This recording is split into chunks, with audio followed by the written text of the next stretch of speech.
Mesdames et messieurs, bonsoir et bienvenue à votre émission Au-delà de l'écorce. Aujourd'hui, nous avons avec nous quelqu'un que vous connaissez déjà. Il s'agit du métaphysicien Lumière à Enclos. Lumière à Enclos, bonjour et bienvenue sur le plateau de BF1. Oui, bonjour, monsieur Charles Ouattara. Comment vous allez? Je vais bien. Ça fait 2 jours. On peut dire ça. Et dans l'ensemble? On s'accroche. Merci. Que les bénédictions soient. Amen. Que les bénédictions soient. À Enclos aujourd'hui va nous parler de la spiritualité et la magie. Depuis les origines de l'humanité, la magie et la spiritualité se côtoient dans les récits mythiques, les pratiques rituelles et les quêtes intérieures. Mais que signifie véritablement la magie dans une perspective philosophique et spirituelle?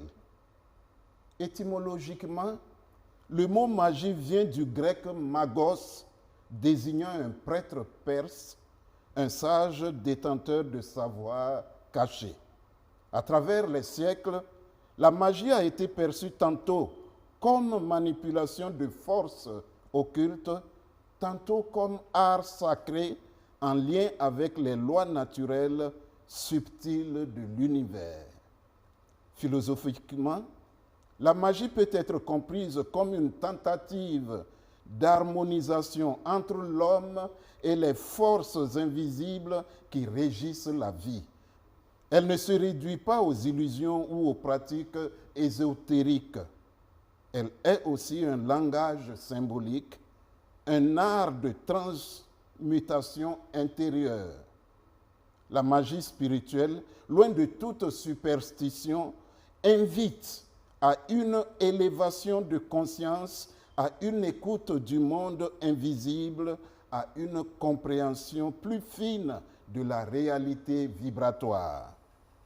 Ainsi, comme le disait Giordano Bruno, philosophe de la Renaissance, alchimiste et mage de l'esprit, la magie est la connaissance des choses naturelles portée à son plus haut degré. Alors, lumière à Enclos. Oui, Charles Ouattara. Vous nous apporterez la lumière. Effectivement. Qu'est-ce que, selon vous, la magie? Merci beaucoup. Avant d'aborder la thématique, à savoir la spiritualité et la magie, permettez-nous de nous apporter les bénédictions des manes ancestrales fertiles et viriles à nos téléspirituels. Au nom de la vie illimitée, infinie, pure, parfaite, au nom des vénérables manes ancestrales fertiles et viriles de toutes les choses ont toujours été, recevez les bénédictions des manes ancestrales fertiles et viriles sur vous, ici et maintenant. Que les bénédictions soient. Que les bénédictions soient. Alors, pour revenir à votre question, Oui. il faut dire que la connaissance que nous avons aujourd'hui en termes de spiritualité, en termes de magie et en termes de science, en termes de toute autre science, proviennent de l'Égypte antique, proviennent de nos ancêtres. Donc, tous ces savants que vous venez de citer, ils ont hérité la connaissance de l'Égypte antique. D'accord. Qu'est-ce que la magie? La magie, nous sommes dans un univers régi par des lois et des principes.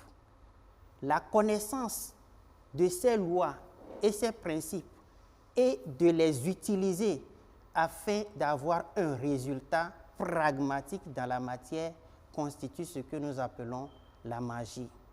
Dès que vous êtes en mesure d'utiliser les lois et les principes qui fondent l'englobant tout afin d'avoir un résultat, vous êtes en train de pratiquer déjà la magie. D'accord. Dans l'Égypte antique, la magie est ce que nous appelons la Eka. H-E-K et puis A. la Eka. Eka. Ça veut dire l'art de relier les unités dans une unité sympathique, ou l'art de relier les cas, les vitalités, dans une unité sympathique. Je vous donne un exemple. Oui. Lorsque, dans le rituel de la purification, par exemple, vous prenez par exemple de l'eau, vous prenez par exemple du sel, vous prenez par exemple du parfum et vous les associez avec des feuilles de purification, par exemple, l'ensemble de tout ce que vous venez de composer pour apporter une purification à votre personne constitue déjà une pratique magique. D'accord. Lorsque, dans la cuisine, par exemple, votre femme réunit l'oignon, par exemple, les feuilles, par exemple, le cube, par exemple, l'eau, par exemple, l'ensemble de tout ce qu'elle est en train de réunir constitue déjà la magie. D'accord. Ça veut dire que la magie est cet acte qui consiste à réunir, à rassembler les cas dans une unité sympathique. Qu'est-ce qu'un cas? Le cas, c'est la vitalité. Tout ce qui existe au sein de l'englobant, tout possède sa vitalité, possède son cas. C'est ce que nous appelons son ordre naturel. Donc, lorsque vous êtes en train de rassembler ces éléments, vous n'êtes pas en train de rassembler seulement leur corps, vous êtes en train de rassembler leur vitalité afin de produire un résultat pragmatique dans votre vie. Lorsque vous êtes en train de pratiquer ce rituel de purification, vous allez avoir naturellement un résultat. C'est ça que nous appelons la magie. Donc, du moment où vous êtes en mesure de connaître les lois, les principes qui font de l'englobant tout, et vous serez en mesure de les utiliser pour avoir un résultat bien déterminé, vous êtes en train de pratiquer déjà la magie. Donc, la magie, comprenez que c'est l'art de relier les cas dans une unité sympathique, ou tout simplement, c'est la connaissance des lois et des principes afin de les utiliser pour avoir un résultat pragmatique dans votre vie ou dans un domaine bien déterminé. Merci bien, Lumière. Je crois que vous nous apportez une lumière précieuse. L'exemple que vous donnez sur la cuisinière qui rassemble plusieurs éléments pour faire sa sauce est un acte de magie. C'est vrai que la sauce préparée est comme quelque chose de magique, surtout quand on l'apprécie. Exactement. D'accord. Puisque c'est la somme des ingrédients réunis. Oui. Nous venons de dire que la magie, c'est l'art de relier les unités dans une unité sympathique, ou l'art de relier les cas, les vitalités dans une unité sympathique afin d'avoir un résultat déterminé. Donc, le fait que votre femme est en train de réunir ces ingrédients, naturellement, elle va avoir un résultat bien déterminé qui est la sauce bien préparée. C'est ça. D'accord. Donc, ça aussi, c'est la magie. Fidèles téléspectatrices, vous êtes des magiciennes. Revenons à Lumière. Alors, quelle compréhension vous pouvez nous donner au sujet de la magie noire et la magie blanche? Oui, il faut dire que la magie en soi est une connaissance. D'accord. Elle n'a pas de connotation déterminée. Elle est neutre par nature. La connaissance est neutre par nature. Maintenant, c'est le détenteur qui donne une connotation par l'utilisation qu'il en fait de cette connaissance. D'accord. Lorsque vous êtes en train d'utiliser les lois et les principes qui fondent l'englobant tout afin d'intervenir pour sauver des vies humaines, pour apporter un changement positif, vous êtes en train de pratiquer ce que nous appelons la magie blanche. D'accord. Dans le cas de la purification, vous êtes en train de pratiquer de la magie blanche. D'accord. Dans le cas de désenvoûtement, par exemple, pour désenvoûter une personne qui a été attaquée par des forces obscures, vous êtes en train de pratiquer également la magie blanche. D'accord. Toute pratique que vous faites dans le but d'apporter une contribution à l'humanité s'inscrivent dans le cadre de la magie blanche. Mais par contre, toute utilisation des connaissances de l'univers dans le but de nuire à autrui, par exemple, constitue ce que nous appelons la magie noire. D'accord. Lorsque, par exemple, un sorcier qui veut vous nuire, par exemple, qui veut vous déconnecter de votre source, de votre énergie principale, il va commencer par faire quoi?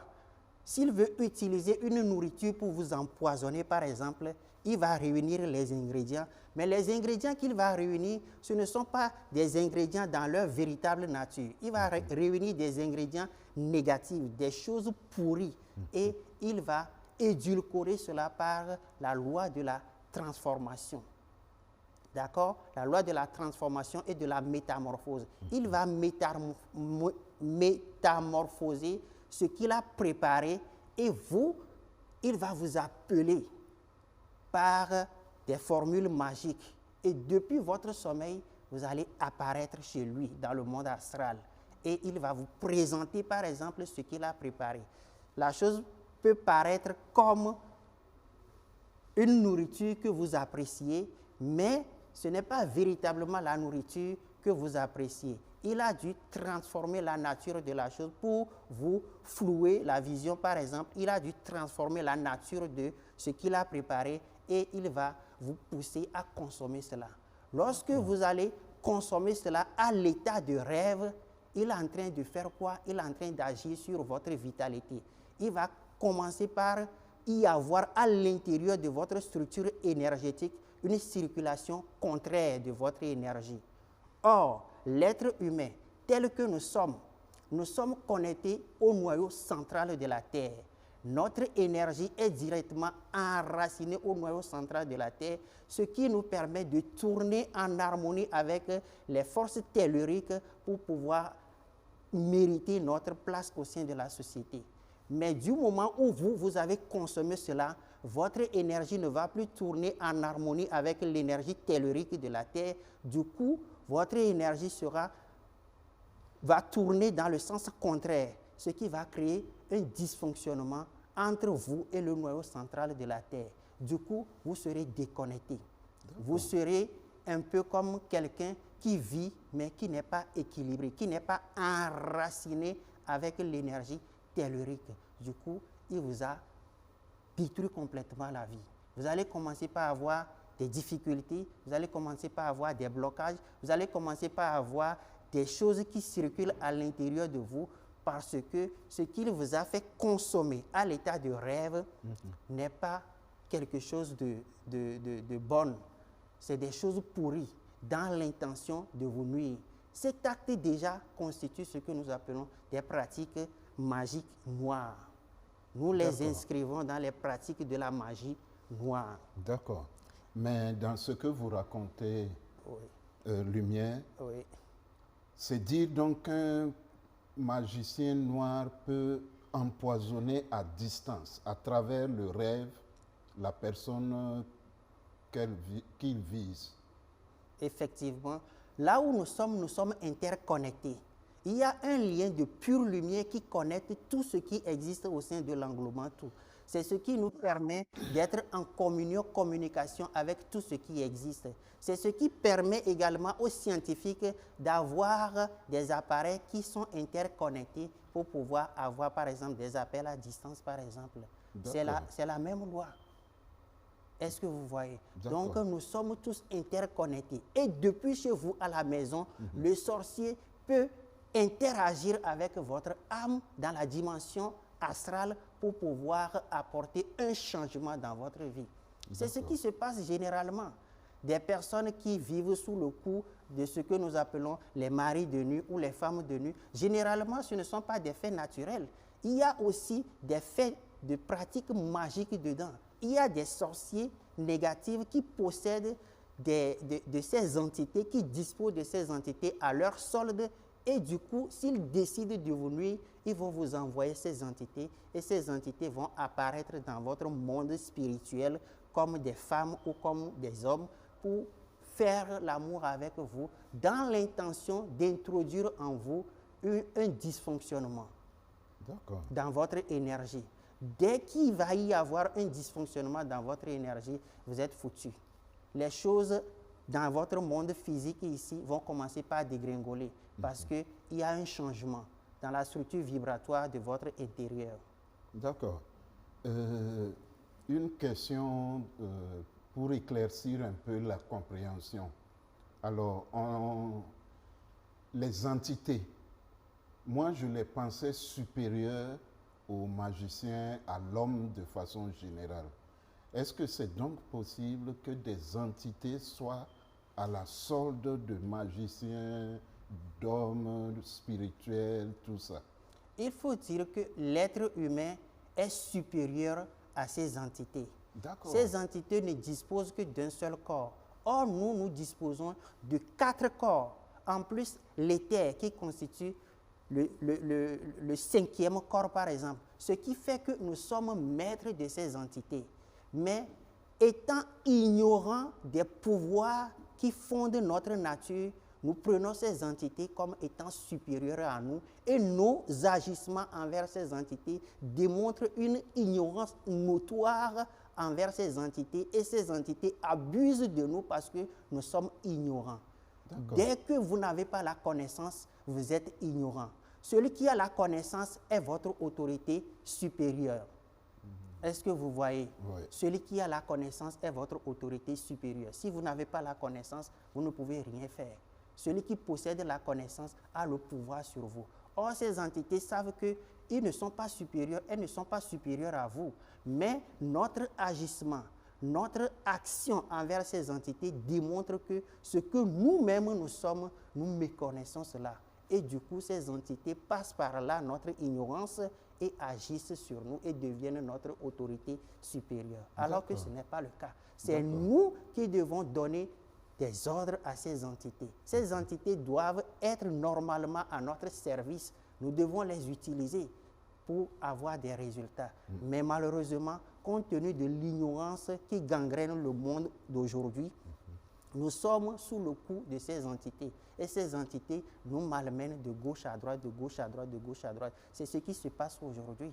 Et nous vivons sous le coup des difficultés, des problèmes et beaucoup d'autres situations que nous ne pouvons pas peut-être citer et finir. Oui, bien sûr. Alors, juste, on dit que la répétition est pédagogique. Oui. Je sais que vous l'aviez déjà dit, mais quels sont les différents corps de l'homme? Oui, il faut dire que nous avons plusieurs corps. Vous avez parlé de 5. Non. D'accord. Ce sont des composantes. Oui. Il y a plusieurs corps. Dans la terminologie de la spiritualité, de façon générale, on a 7 corps. 7 corps. On a 7 corps qui sont échelonnés sur les 7 chakras, par exemple. Donc, le moment où nous prenons, par exemple, le chakra de base, le Muladhara chakra, on a un corps là-bas, un plan d'existence, un plan de Dieu associé à ce corps. D'accord. À ce chakra, par exemple. Donc, nous prenons le 2e chakra, par exemple. Nous sommes en train d'agir avec un deuxième corps ou un deuxième plan de Dieu. D'accord. Le 3e chakra qui se situe au niveau de Manipura est associé également à un 3e plan d'existence de Dieu. Le 4e corps, le 4e chakra qui est situé au niveau du cœur correspond également à un plan d'existence de Dieu. Et le 5e chakra qui est au niveau de la gorge, le Vishuddha chakra, correspond également à un plan d'existence de Dieu. Et l'Agna chakra, qui est le 3e œil, constitue également le 6e plan d'existence de Dieu. Et le 7e chakra, qui est le Sahasrara chakra, correspond également au plan de pur esprit que nous appelons le plan de l'esprit ou le plan de Satnam. D'accord. C'est le plan le plus élevé que tous les réalisés ont expérimenté jusqu'à présent, quand bien même qu'au niveau du 7e plan, il y a d'autres plans d'existence, mais les explorations démontrent que c'est juste à ce niveau où on peut avoir des existences pragmatiques, où on peut avoir des manifestations. Sur les autres plans, il y a encore des vies, mais ce n'est pas véritablement exploré. D'accord. Donc nous avons en général 7 plans d'existence de Dieu, les 7 plans de Dieu. Est-ce à dire que quelqu'un qui est bien conscient de tous ces corps qu'il possède, il peut échapper à toutes les entités qui existent. Oui, pour échapper à toutes ces entités qui existent, vous devez vous connaître. Oui. La connaissance de soi. L'adoration de Dieu en dehors de la connaissance de soi n'est que folklore. Parce que nul ne peut sauter par-dessus son ombre.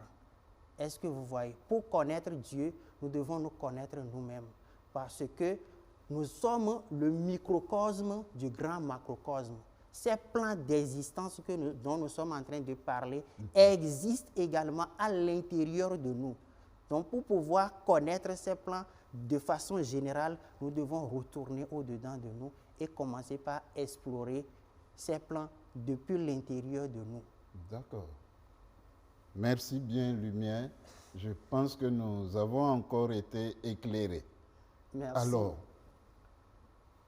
on a parlé de magie et on dit que ça consiste à l'assemblage de plusieurs éléments. Nous savons que la science aussi, par la chimie par exemple, fait beaucoup d'analyses en assemblant plusieurs éléments. Aujourd'hui, quelle comparaison, s'il y en a, on peut faire entre la science et la magie? Merci beaucoup. Il faut dire que et la science et la magie, les deux utilisent tous les lois de la nature. Mais la différence se situe au niveau de la démarche du scientifique ou du magicien. Le magicien, lui, il procède par le principe. Il procède dans sa démarche, premièrement, par le principe. Qu'est-ce qu'un principe? Le principe, c'est la cause première de toute chose. C'est ce qui fait que la chose est la chose. Le magicien sait que tout ce qui existe sur trois plans d'action. Il y a l'esprit, l'âme et le corps. Donc, dans sa démarche, il procède par la dimension principielle et descend au niveau de la loi. La loi, c'est ce qui autorise l'exercice du principe. Il descend au niveau de la loi et enfin, il arrive au niveau des faits. Donc, le magicien part d'abord des principes, descend au niveau des lois et pour finir au niveau des faits. Maintenant, la démarche scientifique part d'abord des faits. On prend un fait et on commence par observer ce fait. On élabore des hypothèses et on voit la récurrence que ce fait a. Et ensuite, le scientifique déduit une loi pour arriver au principe. Donc, il faut dire que le magicien, lui, part d'abord du principe, descend aux lois pour finir aux faits. Mais le scientifique, lui, part d'abord des faits, analyse ces faits, élabore des théories, déduit des lois et ensuite part au principe. Mais il faut dire que entre la magie et la science, on ne peut pas les dissocier. Les deux fonctionnent toujours ensemble. Les deux vont de pair. Lorsque on veut vouloir séparer et la magie et la science, il se produit beaucoup de déséquilibre. Lorsque la magie va, par exemple, sans la science, ça relève de l'obscurantisme, ça relève de la mystification. Ça veut dire qu'à ce niveau, il n'y a plus d'explications liées aux faits magiques. Parce que c'est au niveau scientifique qu'on peut démontrer comment est-ce que cette pratique magique fonctionne. Donc, dès que vous commencez par dissocier la science de la magie, ça revient un peu comme de la mystification. Et c'est ce que nous constatons aujourd'hui. Mais lorsque la magie veut aller, lorsque la science, veut aller sans la magie, ça revient au chaos, au désordre. Parce que science sans conscience n'est que ruine de l'âme. Science sans spiritualité n'est que ruine de l'âme. Est-ce que vous voyez? Donc, dès que vous avez la science et qu'il n'y ait pas la conscience associée à ça, vous allez produire des dégâts. Donc, entre les deux, il y a toujours une corrélation et que les deux fonctionnent de pair. D'accord. Ah, mais ça, c'est joli de comprendre ça comme ça, parce que de nos jours, on se dit plus ou moins cartésien. Effectivement. On dit qu'on est cartésien, donc Effectivement. tout ce qui n'est pas expliqué concrètement comme la science le fait, on ne croit pas. C'est ça. Or, c'est bien de rappeler ce que Rabelais a dit, que Effectivement. science sans conscience n'est que ruine de l'âme. Effectivement, parce que la conscience est associée à la magie et à la spiritualité. Tout à fait.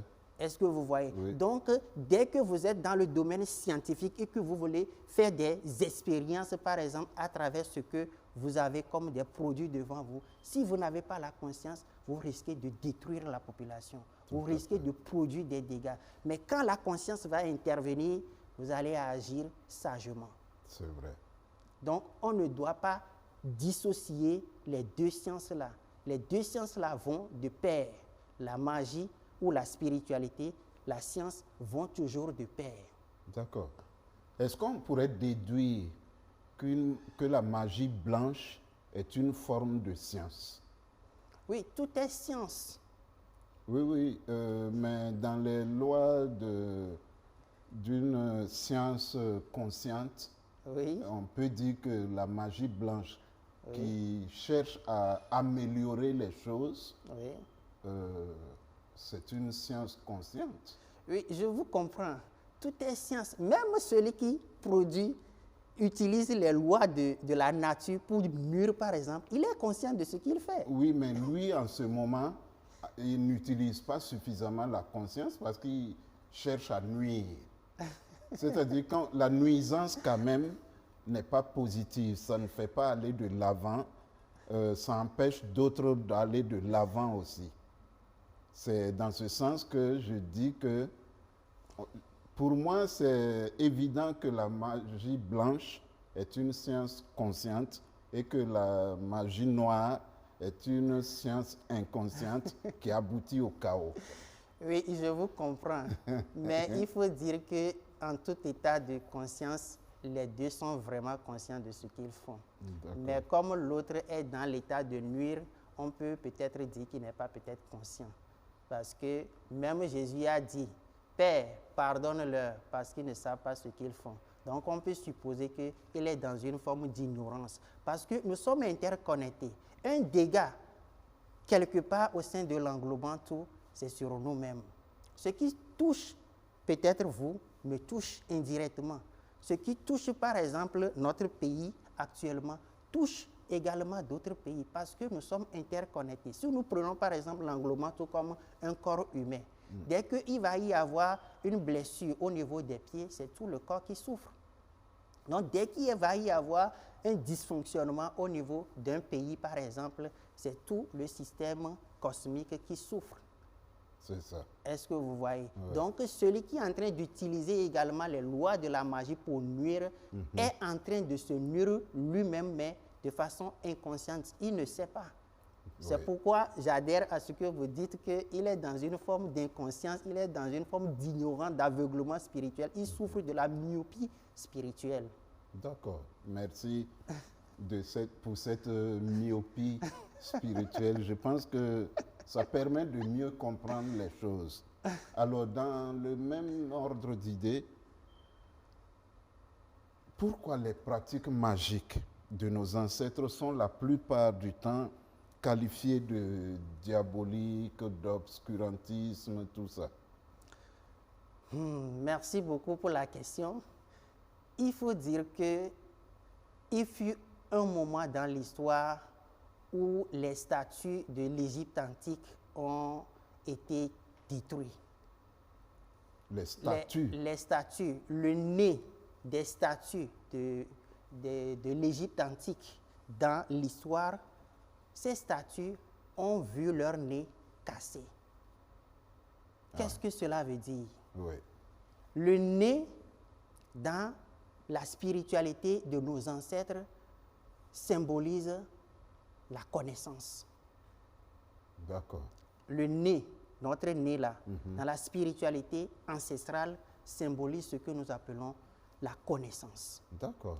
Parce que entre les deux nadis, au milieu ici, il y a un canal que nous appelons le sushumna qui est directement relié à nos cerveaux et qui descend directement dans notre colonne vertébrale. Ce canal est directement connecté à notre troisième œil. Et du coup, du moment où vous allez commencer par respirer consciemment, vous allez interagir avec ce sixième chakra qui symbolise le bâton de commandement, qui symbolise l'œil qui voit tout, qui est la source de tout savoir. D'accord. C'est pourquoi vous allez voir dans certaines pratiques yogiques, il y a des techniques qu'on appelle Kapalabhati Yoga qui consistent à produire une forme de respiration, à adopter une forme de respiration pour agir directement sur le troisième œil pour avoir la vision et connaître tout. Donc, le moment où, à l'époque, on détruisait le nez des statues de l'Égypte antique, ils supposaient de façon symbolique détruire la connaissance. D'accord. Et ça a engendré beaucoup de situations, beaucoup de clivages, et ça a fait que la connaissance au niveau de la partie scientifique, ce qui peut être démonté scientifiquement, est perdu. Et il ne restait que des pratiques. Aujourd'hui, quand vous allez voir par exemple nos tradis praticiens, ils ne font que faire des pratiques. Mais quand vous allez leur demander pourquoi ils font ça, ils vous diront, nos ancêtres ont toujours fait ça comme ça. Parce qu'à un moment donné, ils ont perdu la connaissance. Mais ce n'est pas perdu. Rien ne se perd, rien ne se crée.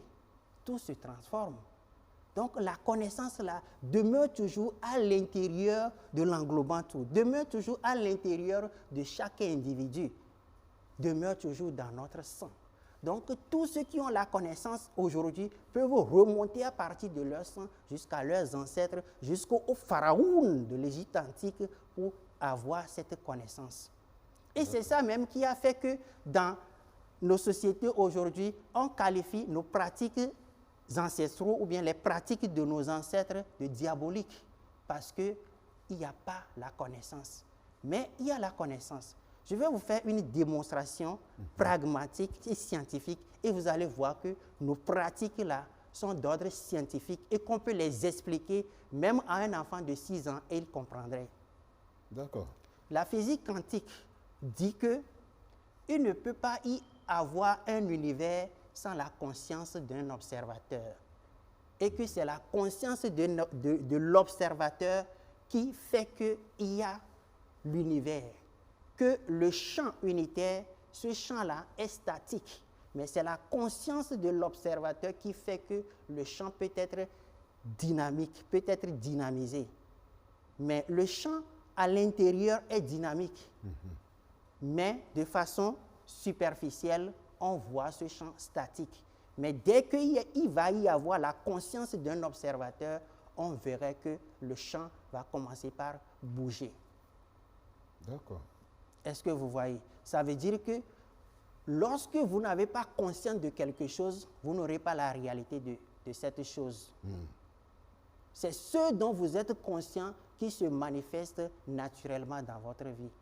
Qu'est-ce que nos ancêtres disent? Nos ancêtres disent que tout ce qui existe au sein de l'englobant tout relève de l'ordre du vivant, que tout vit. C'est ce que nos ancêtres disent. Oui. Donc quand nous allons prendre par exemple l'eau, l'eau est vivante.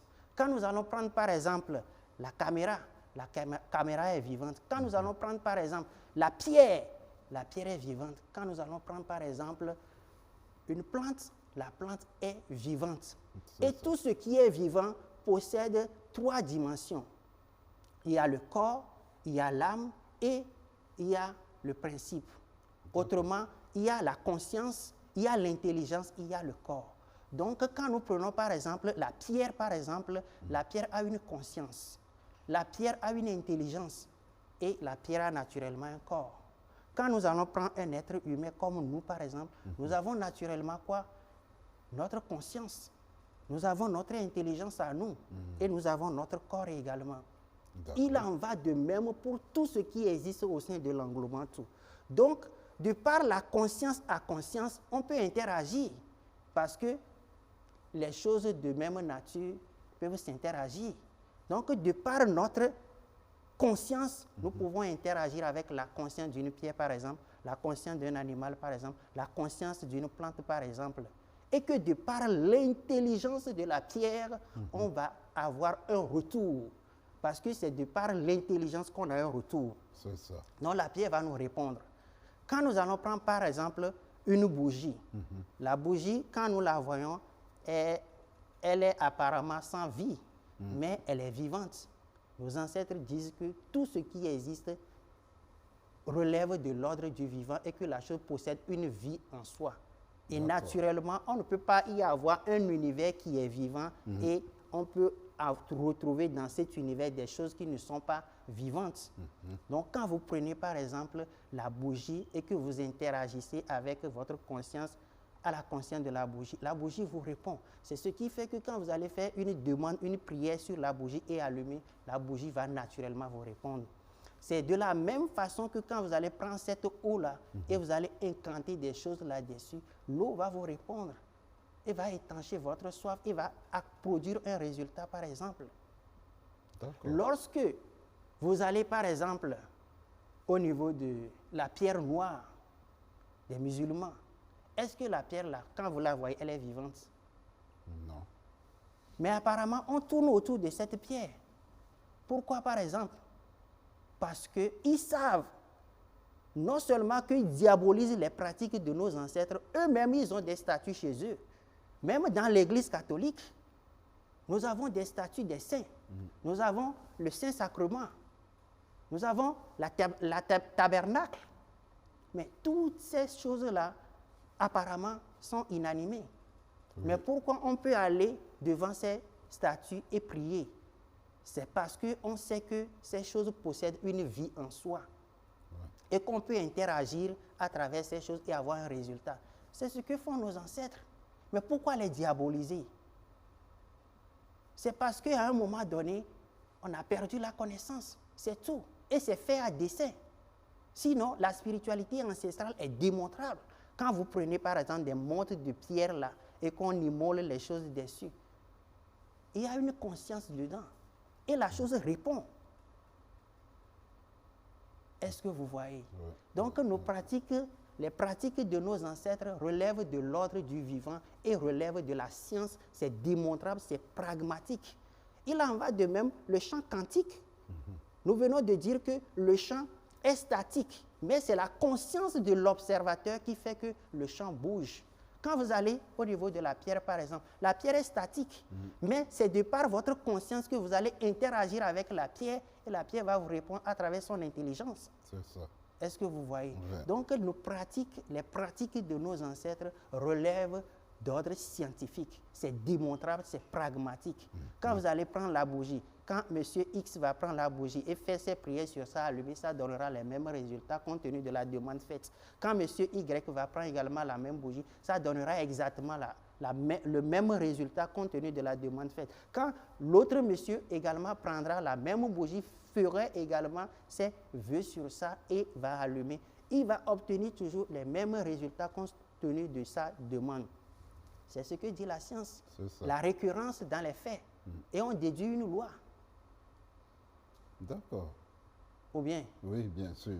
Donc, à partir d'aujourd'hui, sachez que vos pratiques, ce qu'on diabolise aujourd'hui, quand on parle d'animisme et que tout le monde a peur là, comprenez que c'est d'ordre scientifique et que c'est de l'animisme que découlent toutes les sciences. Il n'y a pas une science qui ne découle pas de l'animisme. Toutes les sciences découlent de l'animisme parce que ça relève de l'ordre du vivant. D'accord. Est-ce qu'il y a une science qui ne parle pas de vie? Quand ça ne parlera pas de vie, est-ce que ça peut apporter un changement dans la vie d'un être humain? Non. Exactement. Donc, réveillez-vous. Aujourd'hui, nous sommes à l'ère du Verseau. Et que ce qu'on nous vende de façon diabolique concernant nos pratiques, c'est archi faux. Nous devons nous réveiller. Nous devons aller à la connaissance. Nous sommes à l'ère du Verseau, le verseur d'eau. L'eau, c'est la connaissance. Nous devons aller à la connaissance. Et aujourd'hui, ce qui nous tue, c'est la connaissance. Mon peuple périt faute de connaissance. Tout à fait. Est-ce que vous voyez? nous devons rechercher vivement la connaissance. C'est ce qui va nous amener à la souveraineté dans notre démarche de la liberté aujourd'hui. Mais sans la connaissance, nous demeurons toujours esclaves. Nous demeurons toujours sous le coup des autres. C'est ça. C'est la connaissance qui va nous libérer. Nous devons rechercher avant tout et en toute chose et de façon principielle la connaissance. Oui. C'est ça qui doit être notre feuille de route, notre garantie. Aujourd'hui, si vous n'avez pas la connaissance, vous n'êtes rien. Bien sûr. Celui qui possède la connaissance est l'autorité naturelle de celui qui ne possède pas la connaissance. C'est vrai. Merci Lumière pour cet appel que vous lancez par rapport à nos traditions, par rapport à l'animisme. Aujourd'hui, dans notre pays, le Burkina Faso, il existe une journée des traditions. C'est une journée qui donne l'occasion de réfléchir sur ce qu'ont été les différentes traditions dans les différentes sociétés. Et je pense que c'est comme cela que beaucoup de personnes découvriront ce que sont leurs traditions en réalité, ce que leur animisme a recherché. Et là, vous êtes en train de dire que l'animisme est la base même de la science.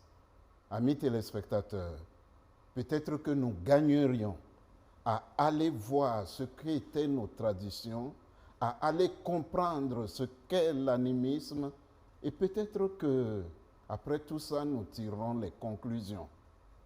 Merci pour cet appel que vous avez fait. Est-ce que vous voulez encourager les jeunes par rapport à ça aussi? Merci beaucoup. Il faut dire que ce que vous soulevez comme question, elle est d'ordre fondamental. C'est la base, c'est le socle. Parce que nos pratiques-là sont dans nos sangs. Et c'est ce qui fonde notre nature. C'est ce qui fait que nous sommes nous, en tant qu'Africains. D'accord. Sans ça, nous sommes dessouchés, nous sommes déconnectés.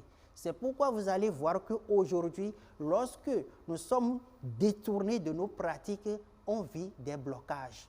Pourquoi? Parce que ces entités dont nos ancêtres ont utilisé résident toujours dans notre sang. Or, le sang, c'est un héritage que nous avons reçu auprès de nos ancêtres. Et tout ce que nos ancêtres ont fait s'enregistre dans ce sang-là.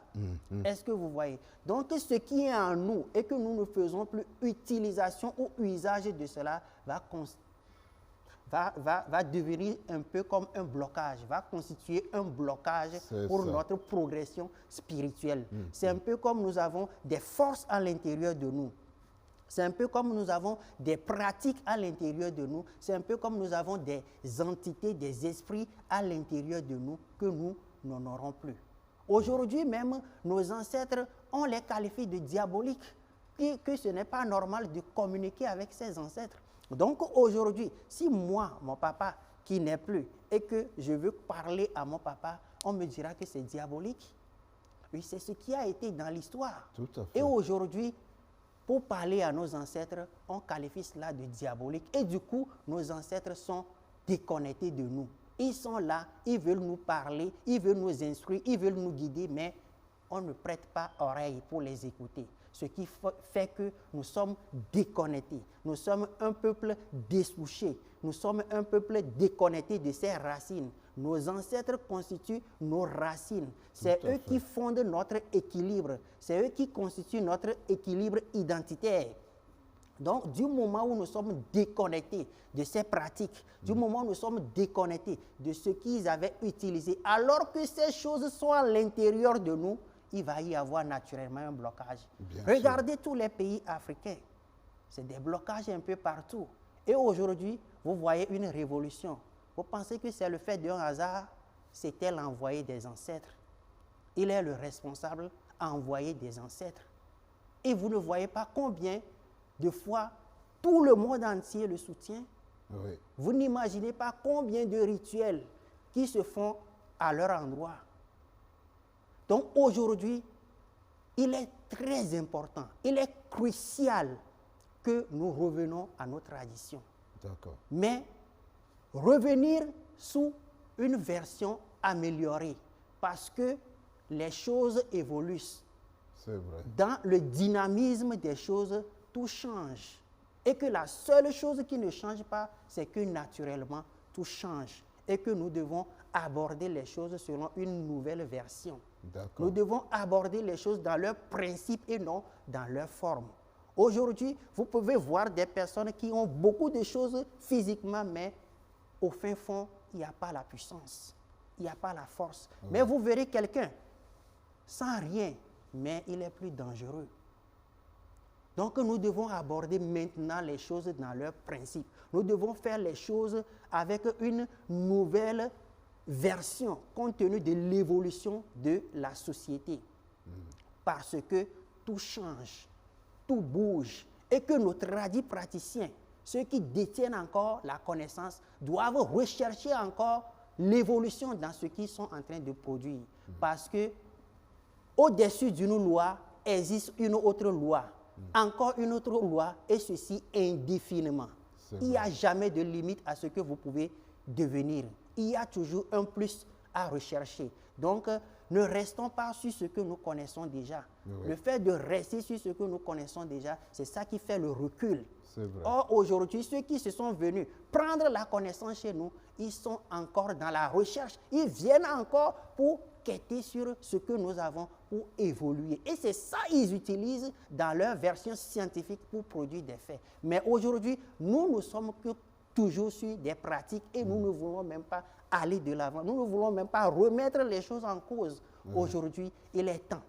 C'est pourquoi aujourd'hui, il est en train de ressortir, de ressurgir à la surface l'abolition des pratiques liées aux animaux, du sang des animaux. Parce qu'entre le sang des animaux et le sang humain, il y a une très grande différence. On ne peut pas être à un niveau supérieur et descendre à un niveau inférieur. Donc nous devons remettre les choses en cause et pratiquer les choses dans leur version principielle pour pouvoir évoluer. Sinon, on serait toujours dans les mêmes choses, en train de faire les mêmes pratiques, alors que le temps passe, les choses passent et que la multiculturalité, le brassage culturel, la mondialisation gagne partout. Oui. Vous voyez aujourd'hui, partout, tout change parce que nous sommes confrontés aux cultures des autres et que nous devons évoluer. Mais en gardant pied toujours sur nos pratiques. Oui. Effectivement, nous ne devons pas les diaboliser. Au contraire, nous devons les voir avec un Nouvel œil. Exactement. Merci bien, Lumière. Merci pour cette insistance dans l'appel que vous faites.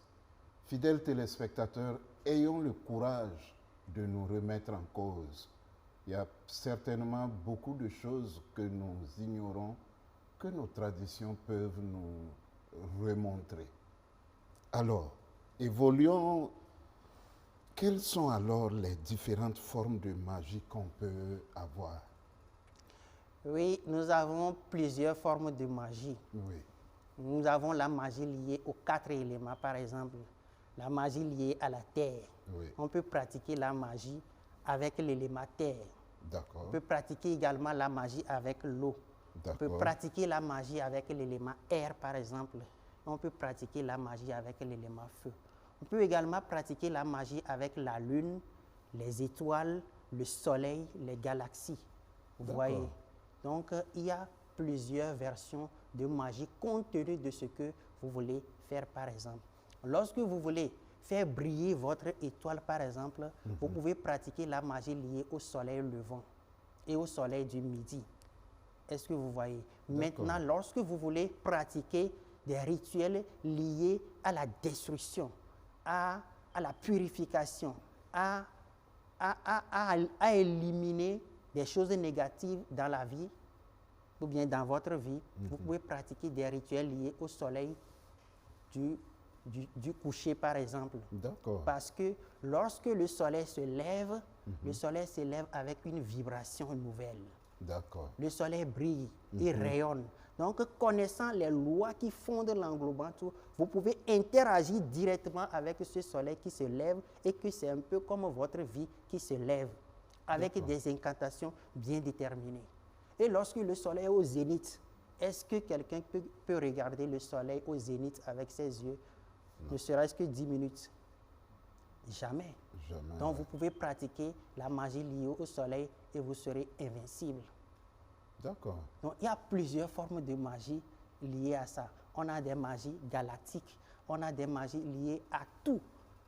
Tout ce qui existe, on peut pratiquer la magie liée à cela. D'accord.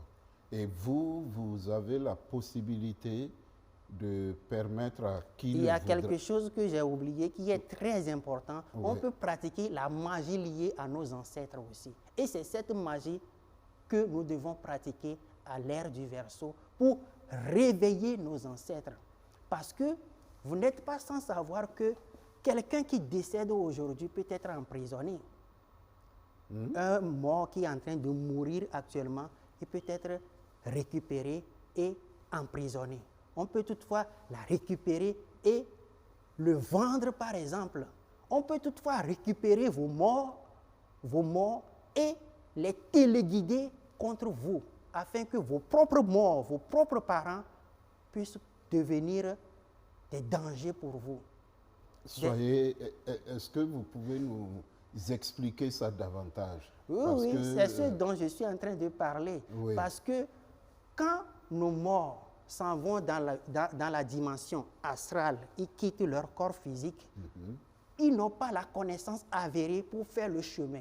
Du coup, ceux qui sont des magiciens, ceux qui sont des magiciens noirs qui peuvent capturer les âmes, ils capturent ces âmes et ils les gardent chez eux.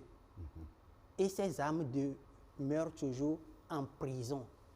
Il y a aussi de ces âmes qu'on peut envoyer contre ses propres familles pour que le mort là vienne détruire la famille. Quand nous prenons par exemple la colonisation, nos morts qui étaient dans la mer, qui étaient partout décédés, dans des conditions atroces, vous pensez que ces morts-là sont libres? Ils ne sont pas libres. Ils sont sous le coup des colons et ils demeurent toujours sous le coup des colons. Qu'est-ce que nous voyons aujourd'hui? Vous ne voyez pas que nos propres morts-là deviennent encore des êtres vivants qui constituent des valets locaux, qui cherchent à déstabiliser, par exemple, les propres Noirs? Ou bien vous ne voyez pas que ce sont les mêmes Noirs qui constituent des sources de destruction des Noirs? Comment cela est possible? C'est parce que ce qui se produit là-bas a des répercussions sur ce qui se produit ici. Et quand ça ne se produit pas là-bas, ça ne se produira pas ici. Donc il se passe quelque chose que nous appelons la guerre des égrégores.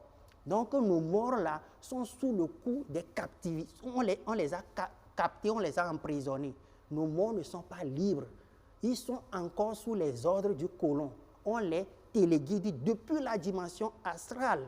C'est pourquoi vous pouvez voir que les morts qui reviennent sous forme de réincarnation, qui prennent un corps de noir, grandit et constituent des sources de destruction pour les propres noirs. Vous allez voir que c'est des noirs, mais en réalité, ce ne sont pas des noirs. Ils sont à la solde de leur maître.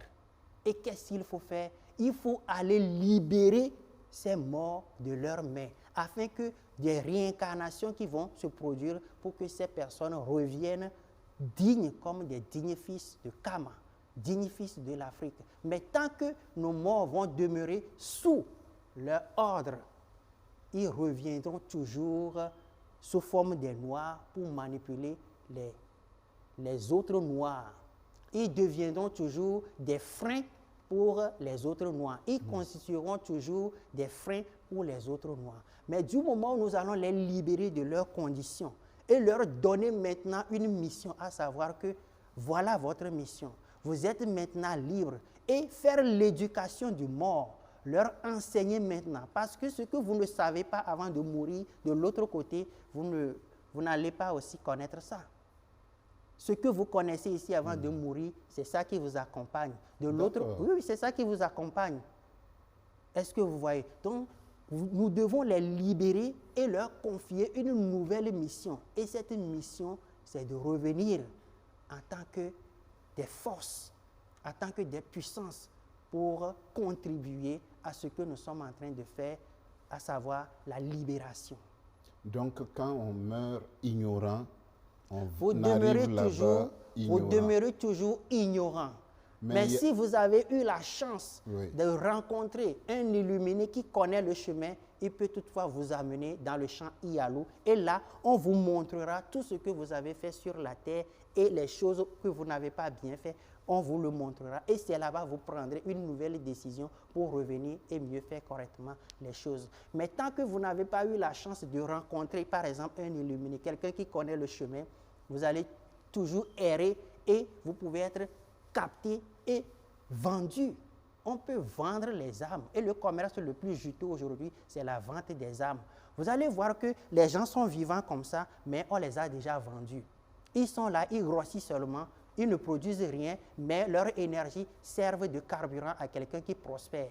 Ça abonde partout aujourd'hui. D'accord. Oh oui, et quand vous mourrez, l'âme continue toujours pas à travailler sous le coup de son maître. C'est pourquoi nous devons les libérer. C'est pourquoi nous devons leur confier une mission, une responsabilité, à savoir la libération, la libération de notre continent, la libération de l'égrégore Horus l'Ancien, afin que notre égrégore puisse prendre le dessus sur l'égrégore des colons. Sinon, tant qu'il n'y a pas la libération dans la dimension spirituelle, il n'y aura pas la libération dans le monde physique. Le combat n'est pas que physique, le combat est avant tout d'ordre spirituel. Tant qu'il n'y a pas de changement dans la dimension spirituelle, il ne se produira rien ici. C'est pourquoi nous devons engager nos forces. C'est pourquoi nous devons engager nos ancêtres, les missionner, afin de pouvoir détruire les choses dans la dimension spirituelle pour que nous puissions avoir des résultats pragmatiques attendus dans la matière. Sans cela, nous allons agir à contre-courant et les choses vont aller en difficulté. C'est pourquoi il est très important d'agir spirituellement d'abord avant de voir ce qui est lieu de faire dans la matière. Merci Donc, il faut dire que oui, le combat doit aller de pair, spirituellement et matériellement. D'accord.